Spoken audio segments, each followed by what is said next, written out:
Hello, God bless you, and welcome to today's Bible study. Today we're going to be continuing on the subject of creation versus evolution. Last week we left off talking about the difference between operational science and historical science, and that difference is operational science is studying the present. So we observe and we test and repeat things that are happening currently, whereas historical science is studying the past. The distinction is that we can't test and repeat the past. All we can do is observe what evidence the past has left behind for us to look at and learn from.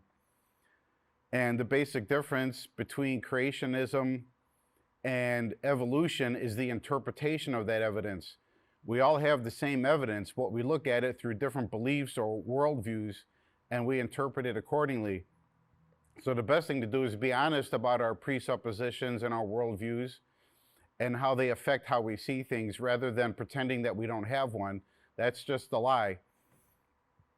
So we left off talking about natural selection and similarity of body parts that don't necessarily indicate a common ancestor, but rather a common designer. And speaking of design, we should make a distinction between the intelligent design movement and the creation movement. Although they overlap in some ways, intelligent design simply means that if you look at the systems and the complexity and the interdependent relationships that we see in nature, it clearly points towards intelligence and a designer. But the intelligent design movement does not specify who that designer is, although I think we can honestly say that it would point towards the God of the Bible. It would be hard to come up with a specific designer other than that one. However, they leave that open for other possibilities, whereas young earth creationism specifically points to a literal interpretation of the first chapters of the book of Genesis to explain the origins of everything. So moving on from there, we have something called irreducible complexity. That simply means that if you try to reverse engineer the complex systems that we see in nature today and bring them backwards in time to a simpler operation and design, we can only reduce them so far before they can no longer function or exist. So they're irreducible. They have to exist only in their complex form, which defies evolution, because evolution says everything started out in extremely simple forms, and as time went on through mutations, they became more and more complex. But when we look at the irreducible complexity of nature's systems, we find that's impossible. These systems can't exist other than the way that they exist today. One way to look at that is the odds of these complex systems arising randomly. Now, we have today what are called statistical mathematicians, and you could actually go to college and get a degree in this. And this is used in many areas. Just one example that people might be familiar with is with gambling, unfortunately. Sorry to make that reference, but Las Vegas makes odds on which team is going to win a championship, or what horse is going to win a race. And people make bets according to these statistical mathematicians' predictions on the odds of each possible scenario playing out. And so the longer the odds of a certain team winning, or a certain end result, or even minute parts of a game or a series, how many three-point shots are going to be made, or who's going to make the first touchdown. You could bet on all those things. And people are relying on these mathematicians to be accurate with their predictions on what the odds of these things happening are. And also the people that are allowing the bets to be made, that are also hoping to make money off of these gambles, are also relying on these odds makers being right, because that's how this whole system is set up. But we can also apply that to nature and the discussion of creation versus evolution, because Evolution says everything came into being by totally unguided randomness, that there was no creator, there were no laws governing anything. It just happened completely randomly without any guiding, creating force whatsoever. There was no designer behind it. Nature just literally created itself randomly. So what are the odds of these things happening? Let's look at just a few aspects of it to see how preposterous that idea is. The odds of just one protein forming by chance is 1 in 10 to the 450th power. That means 1 in 10 with 450 zeros after it. That's just one protein.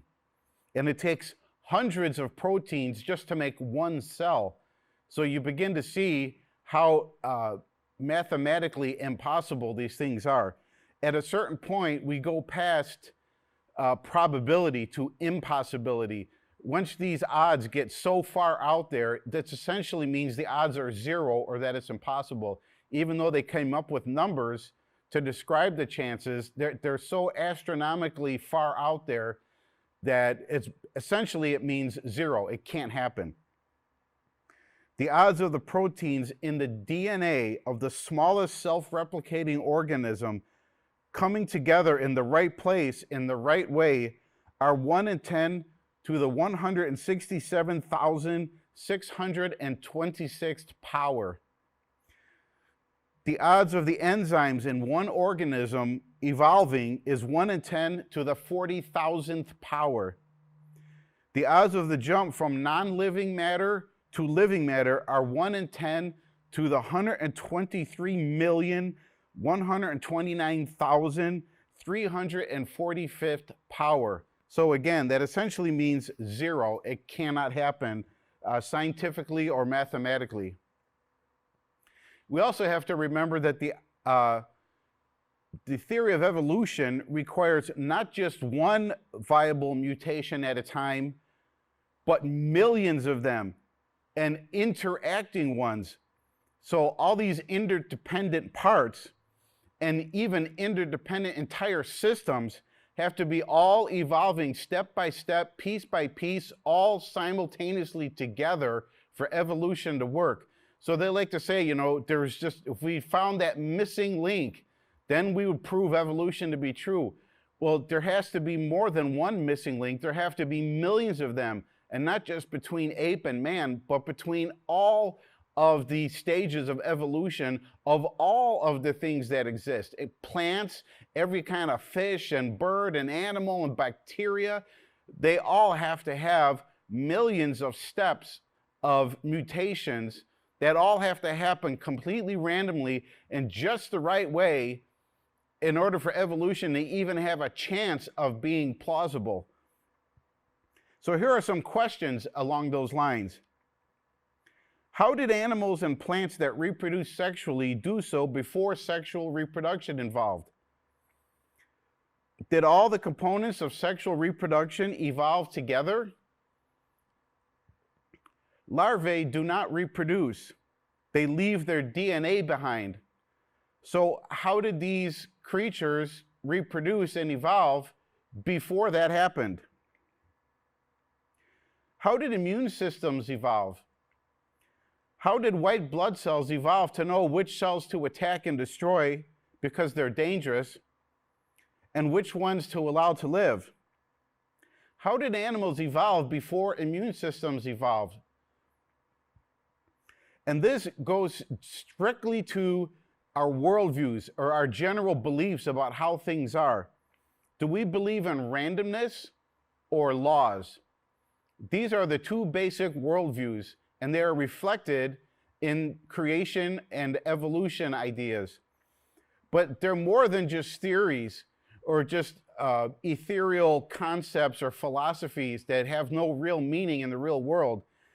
Just to give you an example, there are people in the world that believe in randomness, and they're evolutionists by and large. And what I mean by that is not only do they believe in randomness and how things came into being, they believe in randomness in the practical world. So they don't believe in law and order. They believe in randomness. They believe every man makes up his own rules. Or as it says in the book of Judges, every man does what's right in his own eyes. They believe that truth is relative and not absolute, and that there are no governing principles that everyone is accountable to. It's not a coincidence that evolutionists believe these things, because that's one of the reasons they believe in evolution. It's because they want to excuse themselves from accountability to the laws that govern all of us. How does that play out in reality? Corrupt politicians is an example. When they act as though there are no laws or that there are no governing principles and that basically you just do whatever you can get away with, we can see how that impacts the real world in a practical way. One example is what happened in Seattle.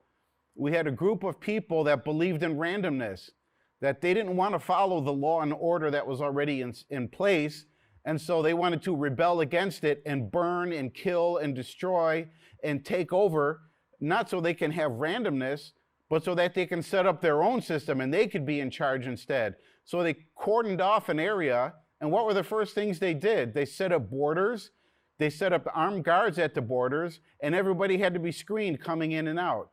So it's not that they don't believe in laws, it's that they want to believe in laws when they're convenient for them. They don't believe that law is the governing principle over everything. So if there are no governing laws, then where did laws come from at all? If the world is totally random and the universe is totally random, then why are there laws in the first place? Laws of nature, laws of logic, and even just practical human laws. Why is it wrong to kill? If I say it's wrong to kill and you say it's not wrong to kill, who's right? There have to be some eternal governing principles that affect everything and that we're all accountable to. How can science be done if the universe and the world are totally random and unguided? There have to be some principles that are laws that govern everything in order to be able to do science at all. So the evolutionists that call themselves scientists are actually borrowing from the biblical worldview in order to be able to do science at all.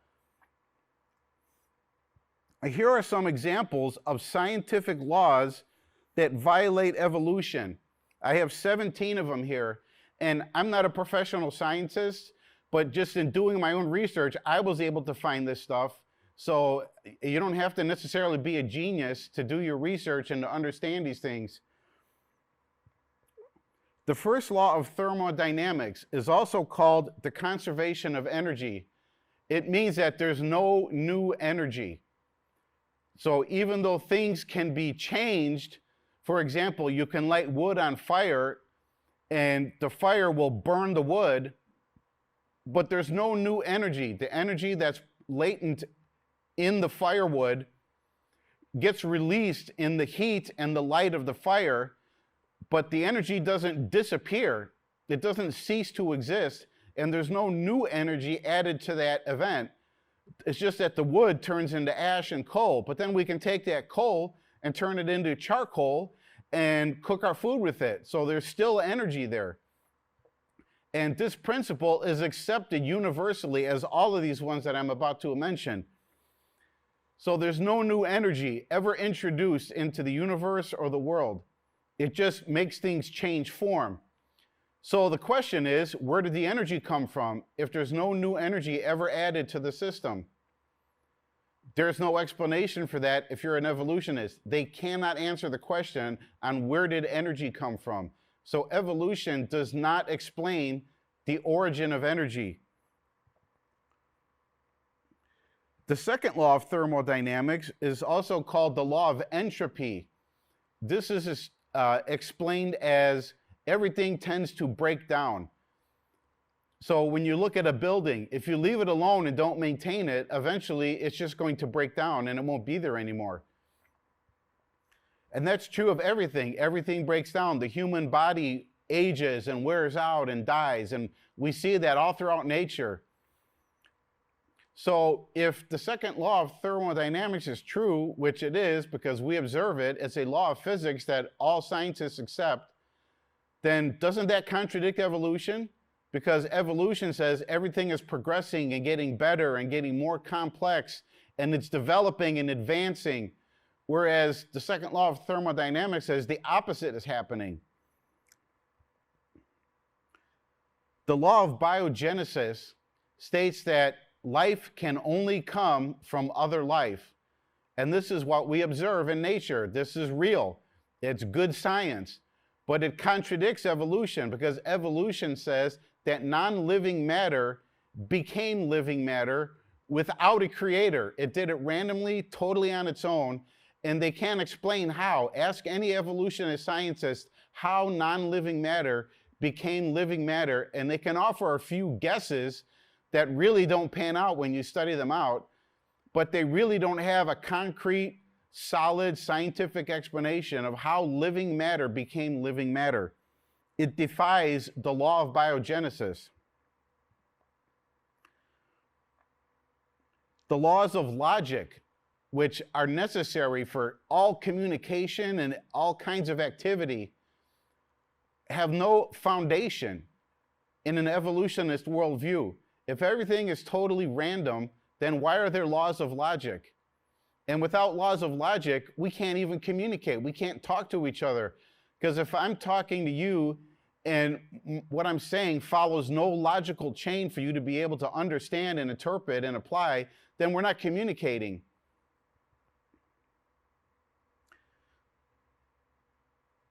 Then there are the laws of morality, which are immaterial. So if you're a materialistic evolutionist, which means that there is no such thing as anything immaterial, it's all material. Well, laws are immaterial, and morality is immaterial, and truth is immaterial.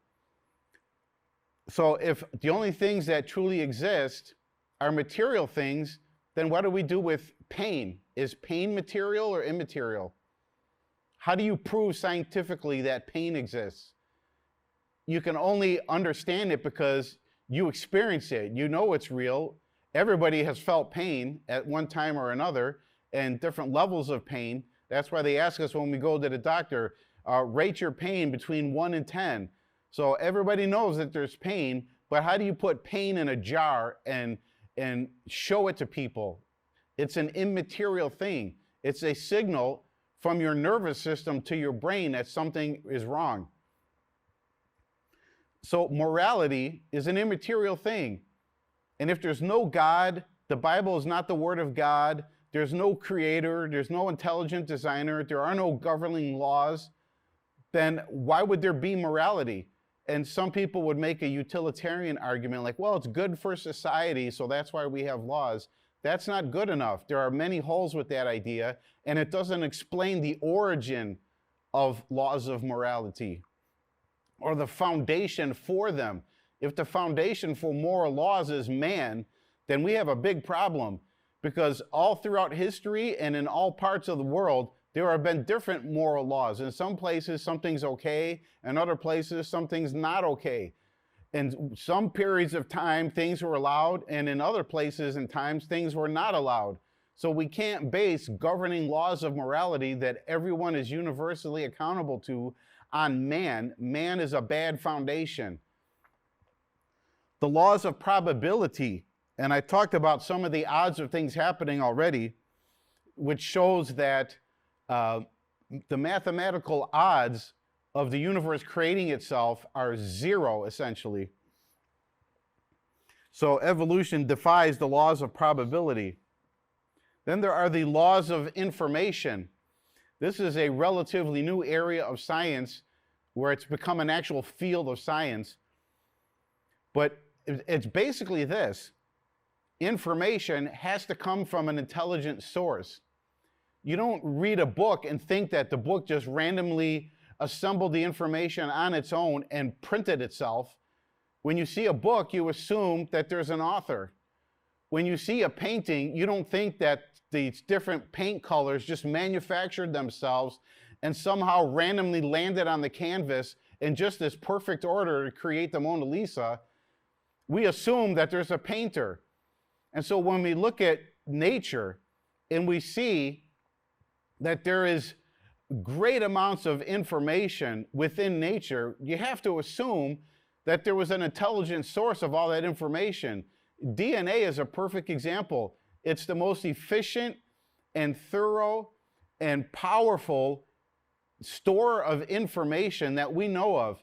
A Cray supercomputer could not even come close to retaining and processing the amount of information that is contained in our DNA. Even though the DNA is so tiny, it's so efficient and it stores so much information, and with so many variations of combinations of that information, that it defies randomness, it defies man, it defies any explanation other than an intelligent source. Now, information also requires, information also requires that it be encoded in such a way that it can be communicated and received and understood by the receiver.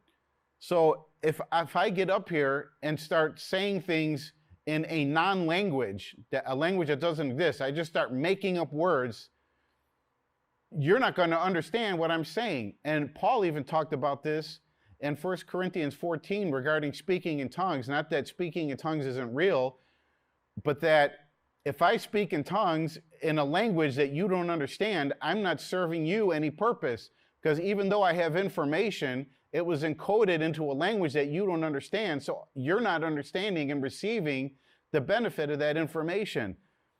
That's how information works. It not only has to exist, it not only has to come from an intelligent source, it has to be encoded and communicated properly to be effective and to do its job. So when you ask an atheistic, materialistic evolutionist, where did information come from and how did it get intelligently encoded and communicated, one of their theories, believe it or not, is that aliens brought it. Well, if somebody could show me scientific evidence for aliens, then I'll believe it. I'm not talking about UFOs. I've seen UFOs, but a UFO is an unidentified flying object. An alien is an intelligent being that came from some other part of the universe.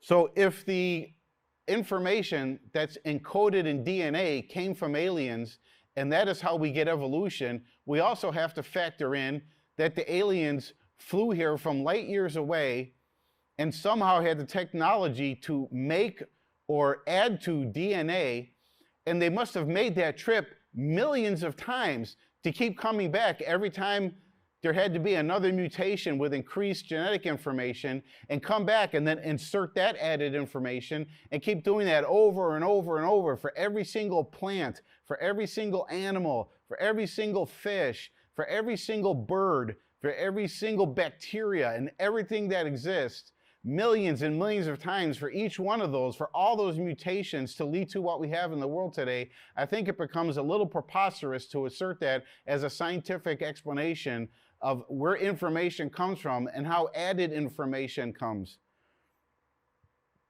There are the laws of interdependence, which I briefly mentioned. Here's an example.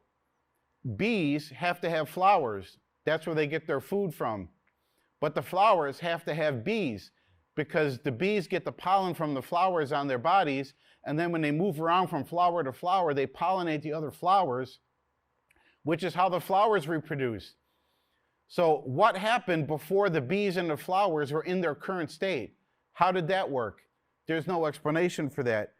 And that's just a two-part, extremely basic example of interdependence. Look at your own body. In Psalm 139, it says that we are fearfully and wonderfully made. Just think about all of the complex interdependent systems in your body that have to all coexist for you to be alive. I mean, just all of the organs and the glands and what's happening on the cellular, molecular level, and all of the organs that operate together and help each other to survive. You cannot go backwards and eliminate some of those parts and still have a functioning, living being. It doesn't work that way. That's not science. So evolution cannot explain how these interdependent systems came into being and sustain each other before they evolved. Then there's the law of cause and effect. Evolutionists can only explain the effect of creation, but not the cause. The Big Bang and evolution do not explain the cause. The Big Bang does not explain where matter and energy came from. And evolution doesn't explain how non-living became living and how genetic information got added to those simple living things in order for them to become more complex. So the law of cause and effect is defied by evolution, not upheld. And to go a little further with that, philosophy says that cause and effect, when it's reverse engineered, has to lead to a first cause. So if this effect was caused by this cause, and that effect was caused by that cause, and you keep going backward, eventually there has to be a first cause. And the only plausible first cause is God, the creator, that we read about in the book of Genesis.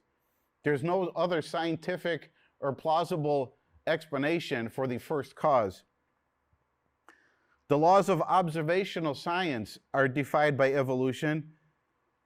Observational science has 3 steps: observe, test your observation, and then repeat the testing to make sure you keep getting the same results and that it wasn't just a fluke.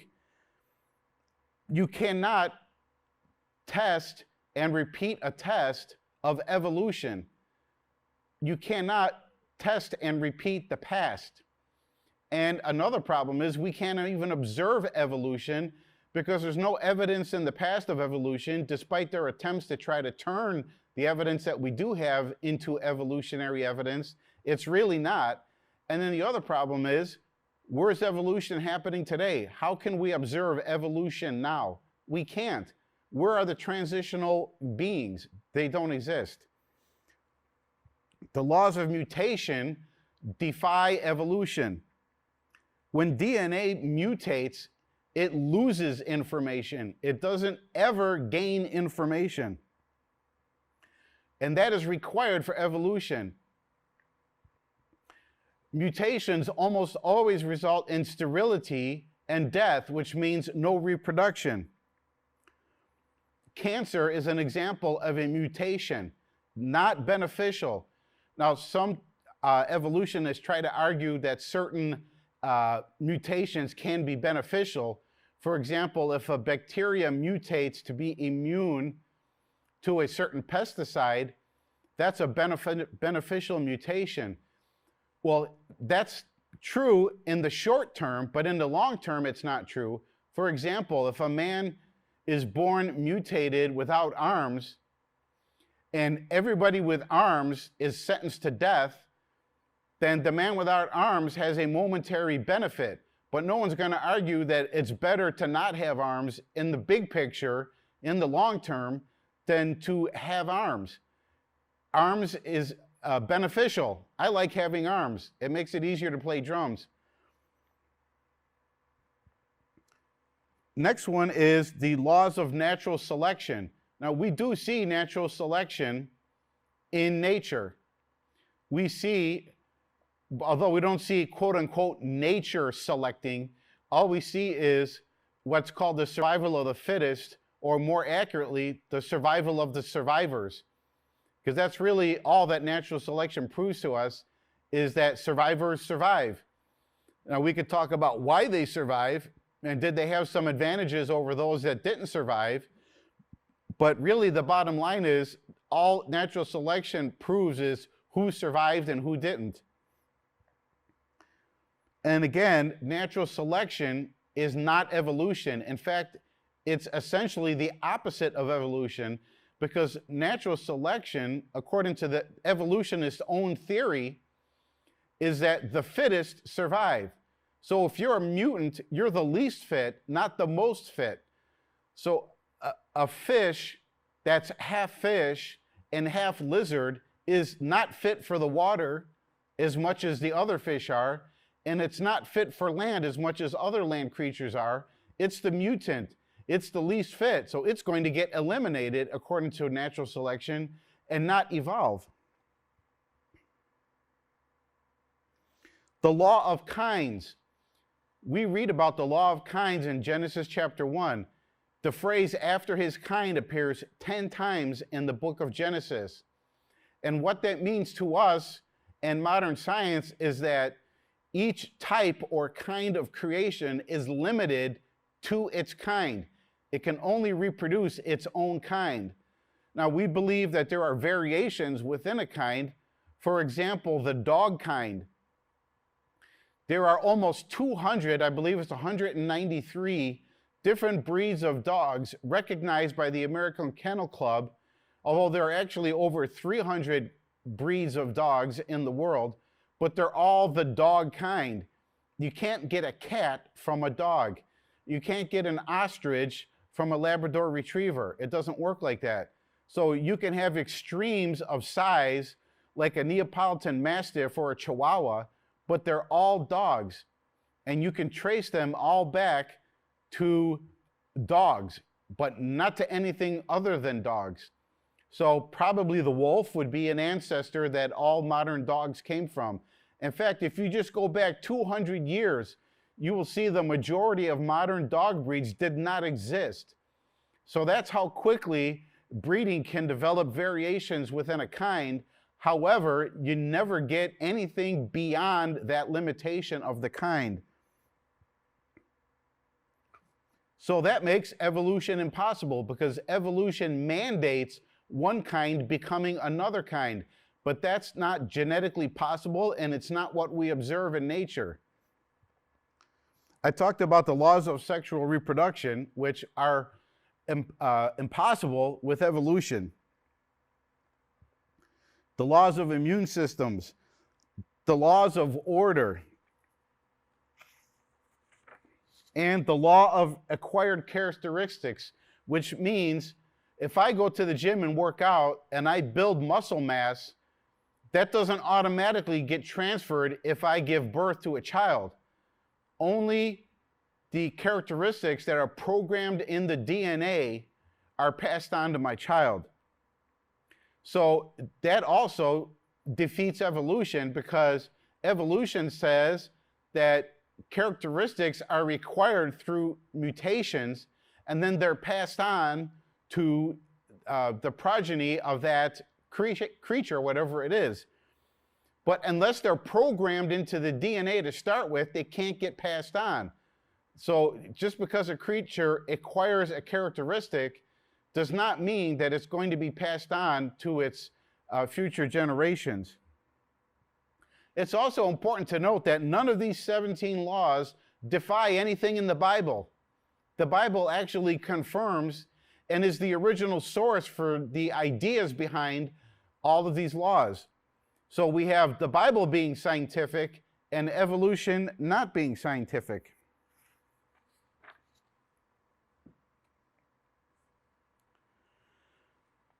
We also should remember that science is merely a method of gathering knowledge. It is not the end all. Science doesn't solve everything. It doesn't answer everything. And many early scientists, the founders of some of the fields of science, were creationist believers in God. They believed in the Bible. And they believed that learning about the creation helped them learn about the Creator, like it says in Romans chapter 1, verse 20. Galileo, considered the founder of astronomy.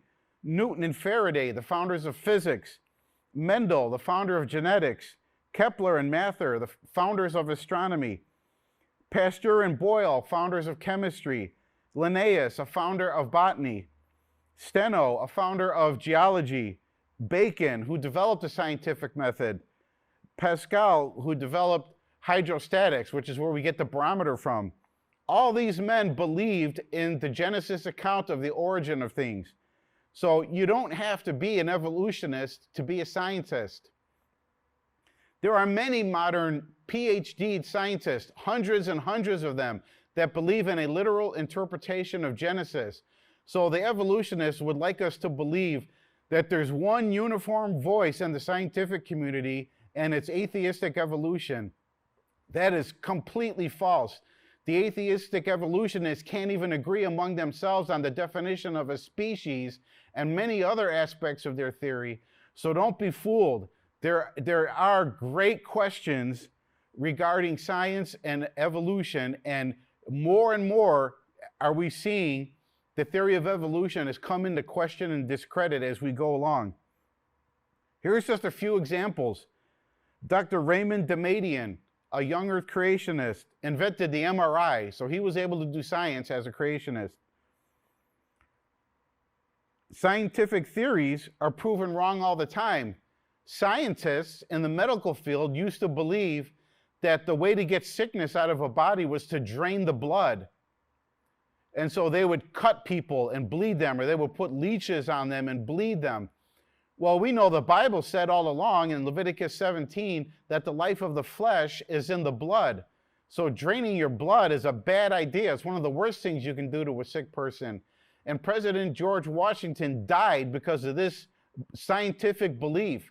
He was sick and he would have recovered had people done proper modern medical procedures on him, but he died because they drained his blood and weakened him to the state where he could not recover.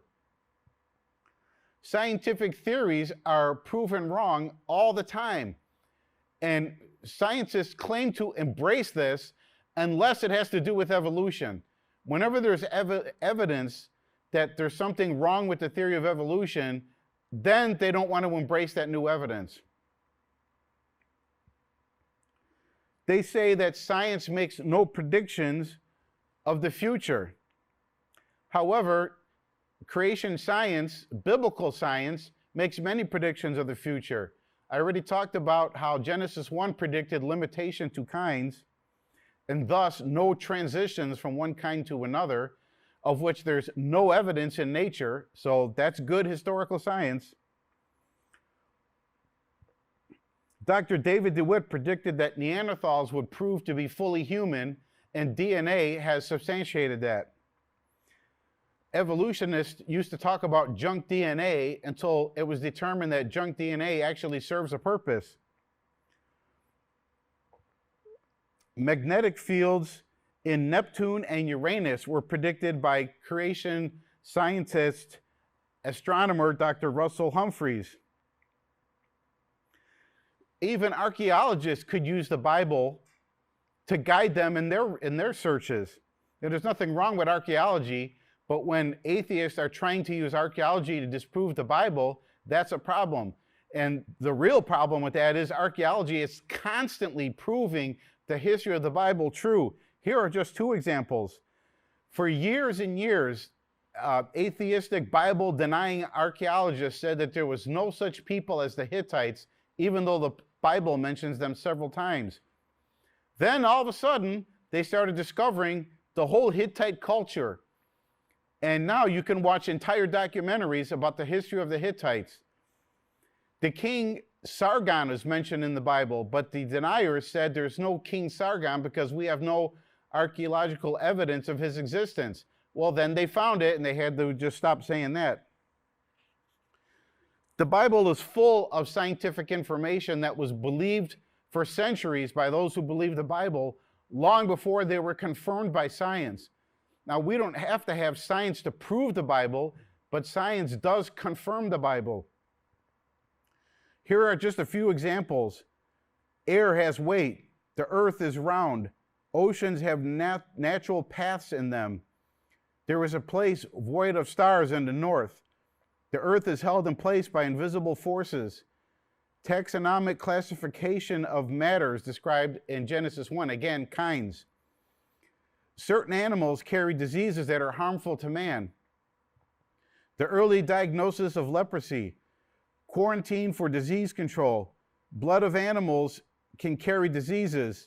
Blood is necessary for life. The most seaworthy ship design ratio is 30 to 5 to 3. That was the ratio of Noah's Ark. Light is a particle and has mass. Radio astronomy, or stars give off invisible signals besides just their light. Oceans contain freshwater springs. Innumerable stars exist. Light can be split up into component colors. Plants use sunlight to manufacture food. Arcturus and other stars move through space. The water cycle. Lightning and thunder are related. Stars differ. The universe is expanding. There are mountains on the bottom of the ocean floor. In fact, the biggest mountains in the world are actually under the ocean. Our bodies are made from the dust of the ground. Scientists have discovered the human body is comprised of some 28 base and trace elements, all of which could be found in the earth. So these were things that the Bible said all along, but were not discovered until the last few hundred years by scientists.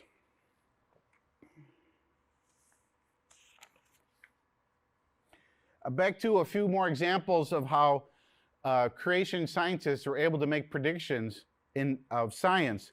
Dr. Carl Fleiersman predicted and found the cause of Legionnaire's disease. Washing hands, the treatment of leprosy, and the treatment of the dead predicted microbiological disease transfer, which was confirmed by Pasteur and Lister. Matthew Maury predicted the ocean currents. Natural selection cannot produce information, it can only destroy it.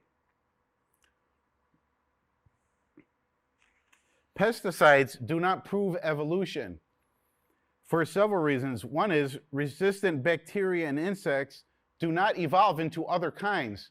So just because a bacteria develop a resistance to a pesticide doesn't mean it suddenly turned into an elephant. It's still a bacteria. It's still one kind staying within its variation of that one kind. Actually, pesticides and resistance to them proves natural selection, but not evolution. And bacteria and insects dying is a loss, not a gain of information. Now let's talk about some more in regards to historical science, which is using science to study the evidence that the past has left behind. After millions and millions of fossil discoveries, there are still no transitional forms. There's no fossil of one kind of animal bridging the gap into another kind. There is not just one missing link, but millions of missing links, none of which have ever been discovered through all of archaeology, through all the fossil record. We have no transitional fossils. And here are some examples of false transitional fossils that have been presented in the past. Piltdown man was a hoax. It was a jaw and a skull, but they weren't from the same specimen, and they were dyed and filed down to make them look aged. Nebraska man was nothing but the single tooth of an extinct pig. Neanderthal man was proved to be a man, so he's not a missing link. Cro-Magnon man had a larger cranial capacity than modern man. So how did modern man evolve from Cro-Magnon man? Lucy, the current champion of missing links, has many, many problems. The leg bones were found 200 feet further down than the rest. The head bones were found 1.5 miles away. So I don't know what Lucy died from that blew her skull 1.5 miles away from where the rest of her bones were laid to rest. And Lucy is not human nor transitional. Now, they allege that Lucy walked upright, but in order to determine how Lucy got around, you'd have to have her hands and her feet, both of which are missing. Another one is Ramapithecus, which was just a few teeth and a jaw fragments that were misassembled. Peking man was just a few bone fragments, and when they were questioned, they disappeared. Peking man is gone. There is no trace of him. They even used the bones of Tasmanian Aboriginals to try to prove missing links. Now, some of this, if you want to give the benefit of the doubt to the evolutionists, and you could call them errors or mistakes, but some of these were obviously intentional frauds. Dinosaurs did not evolve into birds. So sometimes when you ask an evolutionist what happened to the dinosaurs, they'll say they didn't go extinct, they just evolved into birds.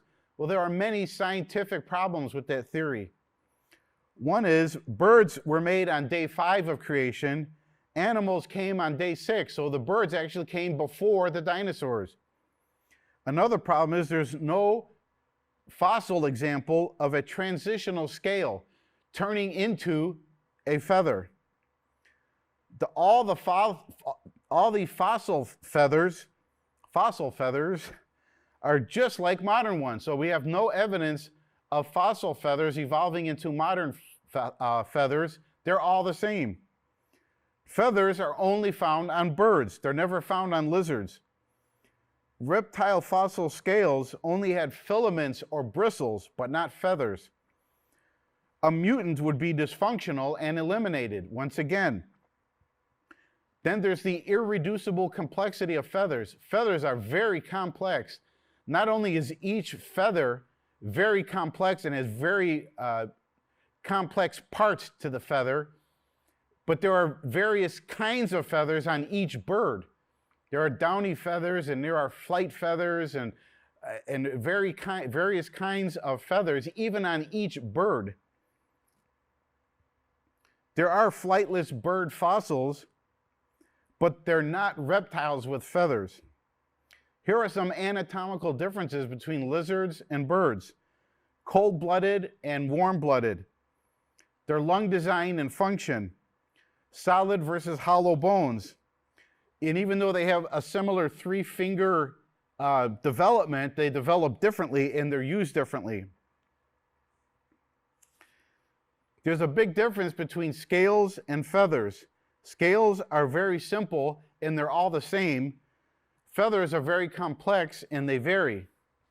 Scales are one continuous covering and they're shed as one piece. Feathers grow and shed individually. And then there's the hip structure of birds and lizards, which are totally different. Not to mention, there's no genetic means for changes that we talked about. The Archaeoraptor was not a reptile, he was a bird. The first example of it was a frog, and as of the writing of this outline, there were only 7 examples of it. And the ostrich and the hoatzin have similar traits as the Archaeoraptor. And birds that supposedly existed after the Archaeoraptor already existed before it. So how does that explain evolution? They make up ideas about the origin of flight with no scientific evidence to support it. And then a mosaic like a platypus is not an evolution evidence. It's just an evidence of a mosaic. Here's a big problem. There's no explanation for the Cambrian explosion. Now, we've heard all these different levels in the supposed geologic column, the Jurassic, the Cretaceous, etc. A bottom one is called the Cambrian layer, which is an early layer. However, if you look at the Cambrian layer, there's a sudden explosion of complex life forms with no evidence of any simpler life forms coming before them. So there's nothing, and then all of a sudden, there are numerous complex organisms that all spring into the fossil record all simultaneously. Well, that's what we have in the book of Genesis, the sudden appearance of many complex life forms. But evolution says the opposite, that it all started with simple life forms and they gradually became more complex. So what do they do with these confrontations to their theory? They either ignore it, they explain it away by inventing other theories, or they just attack the presenter personally that's presenting the evidence. It's called an ad hominem attack. Here are some examples. Comets can't exist for millions of years, so they invent a theory called the Oort cloud, which doesn't exist. You can't explain the increased information in DNA required for evolution, so they come up with directed panspermia, which means aliens brought the information. There's Darwin's Tree of Life, which is a diagram that looks like a tree. So in the trunk and the roots of the tree, you have the simplest organisms. And then as they develop into more complex ones, you have the branches of the tree all splitting off of the trunk. But that defies the Cambrian explosion. The Cambrian explosion shows an orchard, not a tree. In other words, it shows many trees suddenly coming into existence all at the same time.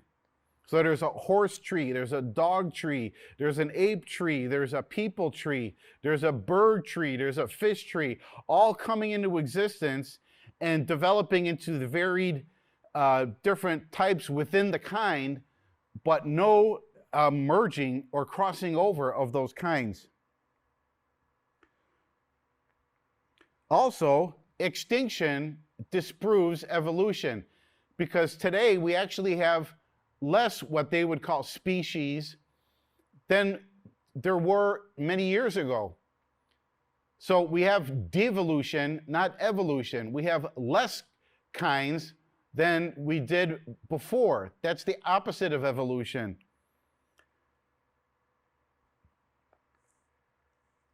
I said already that evolution gives us no explanation for the origin of life, only an hypothesis about the idea of the origin of species, even though they can't define what a species is.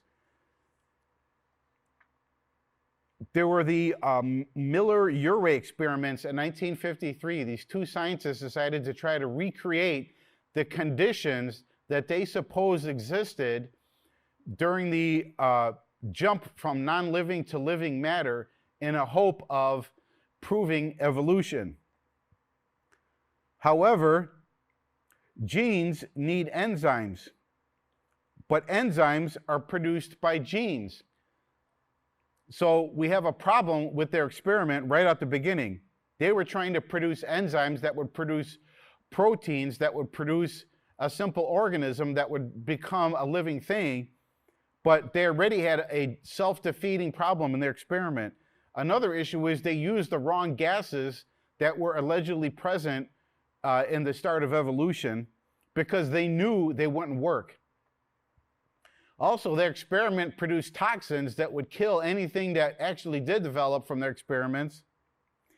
And their experiments produced less than half of the amino acids necessary to even produce a protein, let alone a cell, let alone a living thing.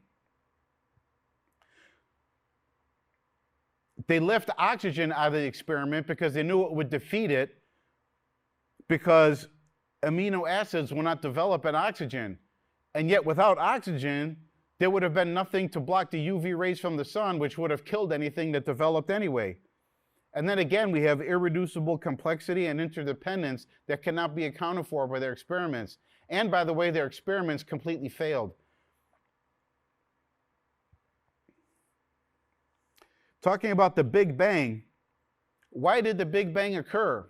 There's no answer to that question. And there are many problems with the Big Bang that you don't hear about unless you go look for the information. There's the problem of redshift. Now, this is what's called the Doppler effect. If you've ever been sitting at a train crossing and as the train's coming closer to you, the train has a consistent tone to its horn. So you hear, meep, meep, meep. But then as the train passes, you notice a change in the tone. It drops down, so it goes, bah, bah, bah. It's called the Doppler effect. The same thing happens with starlight. So as a star is moving away from you, the light that you observe shifts towards the red end of the spectrum. And if the universe is billions of years old, the amount of redshift is unaccounted for by that age. It's impossible. The redshift that we observe proves that the universe is much younger than evolution requires. There's something called the cosmic background radiation. It's invisible radiation that is consistently measured all throughout the universe. But if the universe was created by a Big Bang, it would take billions of years beyond even the billions of years that they give the date of the universe for that radiation to become so uniform as it is throughout the universe. It's called the horizon problem. There's problems with the planets. If our solar system was created by a Big Bang, then why do some of the planets rotate the opposite direction of other planets? Why do the planets have different temperatures? Why do some of the moons of the same planet rotate in opposite directions? Why do the planets sit on different axes? And when we see an explosion, do we see material coming together or being blown apart? How did gravity pull the materials of the planets together before they had enough mass to make that happen?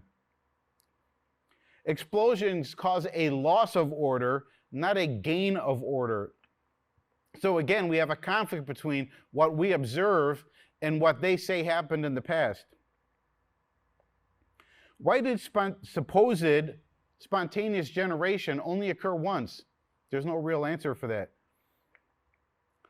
And now I want to talk about briefly the dating methods that they use. All of the dating methods have problems. Whether you're talking about potassium, argon, uranium, lead, or all of the radiometric dating methods, they all have problems. One of the problems is you could take a sample, break it in half, and date each half, and you will get two completely different dates from the same dating system, let alone different dating systems. Another problem is they're all based on numerous false assumptions. I'm just going to talk about 3 of them. They presume that all of the rates that are happening today have been exactly the same for hundreds of millions of years, and nature shows us that that's not true, and it's also preposterous to even suppose that that's true. They assume the original status of the sample that they're stating, which, how do they know what the status of this rock was 100 million years ago? It doesn't come with a table of contents, a table of ingredients, and a date label on it. They also assume that there was no outside influence on the sample, that rain didn't wash any of the material that sample away to skew its contents one way or the other, that there wasn't an earthquake or an animal stepping on it or any outside influence that changed the contents of that sample for hundreds of millions of years. I think that's preposterous. And then there's circular reasoning. So when you ask a geologist how old a rock layer is, they will say, it's 100 million years old. And then you ask them, how do you know that? And they say, well, that's because the fossils that are in that rock layer are 100 million years old. Therefore, the rock layer must also be 100 million years old. So then you go to the archaeologist and you ask them, how old is this fossil? And they'll say, it's 100 million years old. And you say, how do you know that fossil is 100 million years old? And they'll say, well, that's because it's in this rock layer that's 100 million years old. Therefore, the fossil must also be 100 million years old. That's called circular reasoning. That's not science. Also, as far as the fossils and the layers goes, there have to be distinctions in the fossils in order to date them. Distinctions means that there's gaps in the fossil record. Gaps in the fossil record means there are no transitional fossils. So again, their own ideas defeat their own overarching idea of evolution. The more simple the common ancestor, the more impossible it is for it to be an ancestor of anything modern, because it's that much more divergent from what we have today. And so therefore the odds of it turning into what we have today are that much more unlikely. So they have to have millions and billions of years to allow for enough time for all of these millions of mutations to take place. But then that idea also defeats their theory. Proteins must be stable to function, but evolution requires the destabilization of proteins. So again, their idea defeats itself.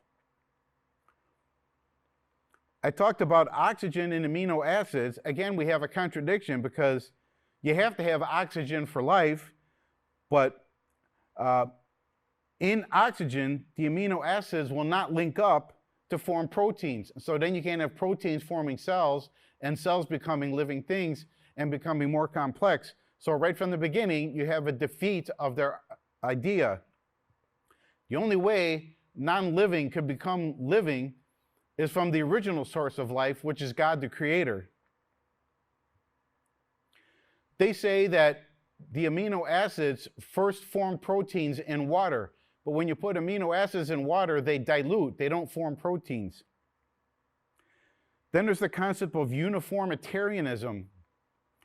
That is the idea that all things continue as they were from the beginning of the creation, as stated in 2 Peter 3:4. But this not only contradicts observation, it even contradicts evolution. Because evolution says everything is changing. So is everything changing or is everything staying the same? You can't have both. The way that that's phrased today is the present is the key to the past. So the rates of things happening today and the laws governing things today and the processes that we observe today have to be exactly the same, going back hundreds of millions and billions of years.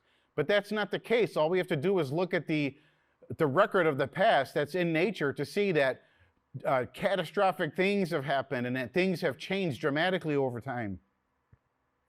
There's no such thing as the geological column. It's the fantasy in the mind of the imagination of man. 15 to 20% of the Earth is missing at least 1/3 of the alleged geological column. So there is no actual place on Earth where you see the geological column. It's just made up. Now here are some other issues. There are polystrate fossils, like a tree that stood upright through many layers of sediment and became fossilized. So did that tree stand upright for 50 million years while all these sediment layers were being deposited around it? Of course not. There are smooth layers. When you look at the Grand Canyon and you see all the layers, you don't see any evidence of erosion between the layers. So if those layers represent tens and hundreds of millions of years, wouldn't there be some erosion in between those layers before the next one was laid down? There are horse hoof prints that are dated to be 100 million years before horses. There are wasp and bee fossils in the petrified forest in Arizona that are dated to be 100 million years before wasps and bees supposedly evolved. There are out-of-order fossils, supposedly older fossils in layers that are above supposedly older fossils. There are evidence of man in sediment layers that are supposedly millions of years old. And then there's Mount St. Helens, the ultimate destroyer of the geological column in the theory of millions of years being represented in the sediment layers, because there were layers laid down in one event when Mount St. Helens erupted in 1980. Mount St. Helens created a 1/40th scale Grand Canyon in one event. There were peat layers formed rapidly from one event. Spirit Lake, which is near Mount St. Helens, had thousands of trees destroyed and their logs cast into this lake.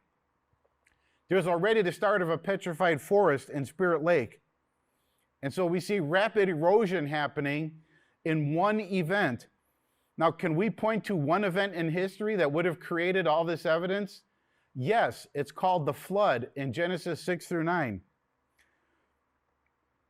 I'd also like to mention 1 Timothy chapter 6, verse 20, which talks about profane and vain babblings and oppositions of science, falsely so called. Let's look at the definitions of those words. Profane means common or ungodly. Vain means empty babbling. Oppositions is actually the Greek word antithesis. The word science is knowledge, and the phrase falsely so called comes from the word pseudonym. So to substitute those original definitions with the translated words, it would mean avoid ungodly, empty babbling, the antithesis of knowledge under a pseudonym. And that's exactly what evolution is. It's ungodly, it's empty because it has no evidence. It's the antithesis of knowledge because it defies all scientific laws and observation and common sense. And it's called science, but it's really a pseudonym. Now I'd like to talk about Darwin. I mentioned him in the first session and his tree of life versus what his tree actually produces, which is death. But Darwin himself, his only college education was in religion. He actually went to seminary and was going to become a minister before he became an atheistic evolutionist. The majority of the observations he made on the ship, the Beagle, that he was on were geological, not zoological. He was only in the Galapagos Islands for a few weeks, And his most famous observation there was of finches.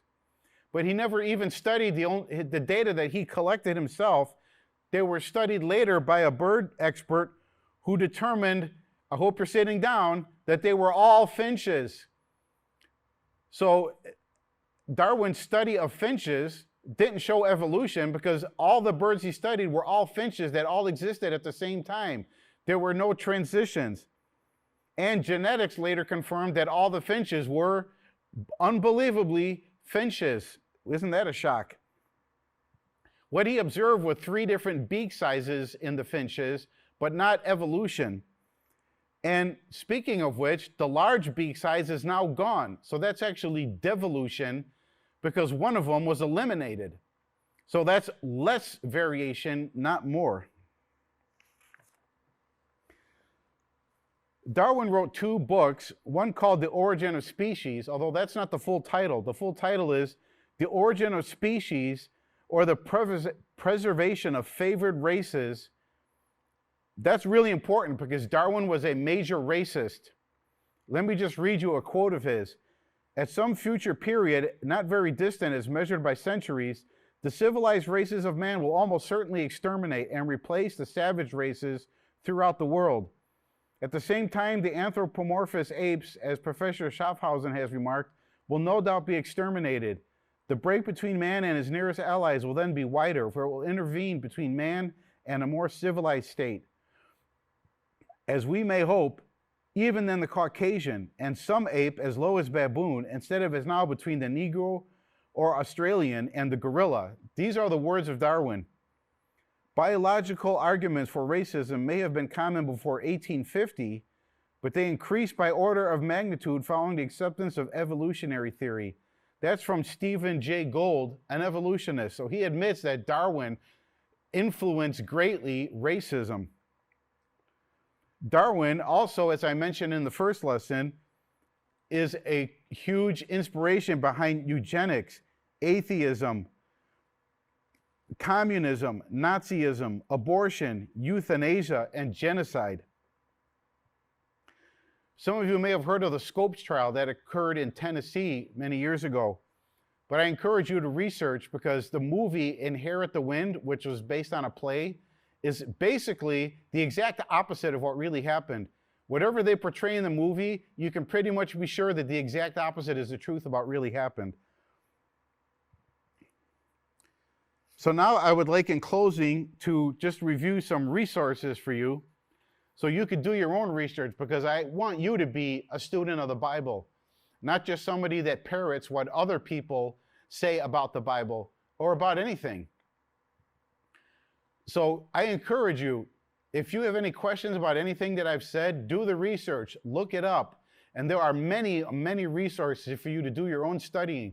Obviously, I encourage you to study the Bible first and make sure whatever you learn is in harmony with the Bible, because that's the origin of truth. That's the source of all real information, even regarding science.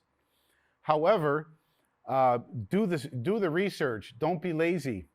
So here are some research sources for you.